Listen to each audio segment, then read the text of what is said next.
मनोहर जोशी यांना जीवन गौरव पुरस्कार प्रदान।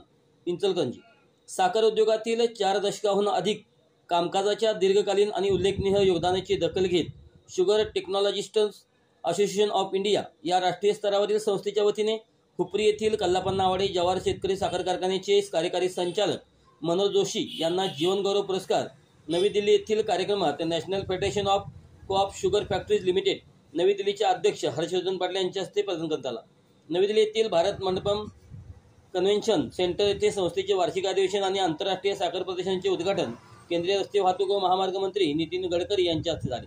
यावेळी शुगर टेक्नॉलॉजिस्ट असोसिएशन ऑफ इंडियाचे अध्यक्ष संजय अवस्थी, कल्लापन्ना आवाडे जवाहर कारखान्याचे ज्येष्ठ संचालक प्रकाश आवाडे, सौ किशोरी आवाडे, व्हाईस चेअरमन बाबासाहेब चौगुले, कारखान्याचे अधिकारी वसंतदास, शुगर इन्स्टिट्यूट पुणेचे महासंचालक संभाजी कडू पाटील, नॅशनल शुगर इन्स्टिट्यूटच्या डायरेक्टर सौ डॉक्टर सीमा परोहा, DCM श्रीरामचे CEO RL तमक, उद्योगपती रणजित पुरी, महाराष्ट्राचे माजी मंत्री जयंत पाटील, नॅशनल फेडरेशन संचालक अनित कोरे, साखर उद्योगातील विविध तज्ज्ञ अभ्यासू मान्यवर उपस्थित होते।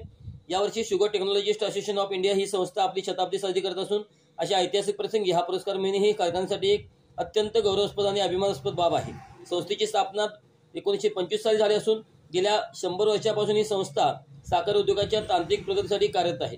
साखर उत्पादन प्रक्रिया, ऊर्जा कार्यक्षमता, पर्यावरणीय शाश्वतता यासारख्या विविध क्षेत्रात मार्गदर्शनपर कार्यशाळा, संशोधन परिषद आणि प्रकाशने याद्वारे साखर उद्योगाला दिशा देत आहे। मनोहर जोशी यांनी सहकारी साखर उद्योग, सहकारी बँकिंग व ऊर्जा कार्यक्षमतेच्या क्षेत्रात 4 दशकांहून अधिक काळ उल्लेखनीय योगदान दिले आहे। राष्ट्रीय सहकारी साखर कारखाने महासंघ नवी दिल्ली येथेच व्यवस्थापकीय संचालक म्हणूनही त्यांनी महत्त्वपूर्ण व्यवस्थापकीय काम पाहिले आहे। त्यांच्या या कार्यामुळे साखर उद्योगाला नवी दिशा व ऊर्जा मिळाली आहे।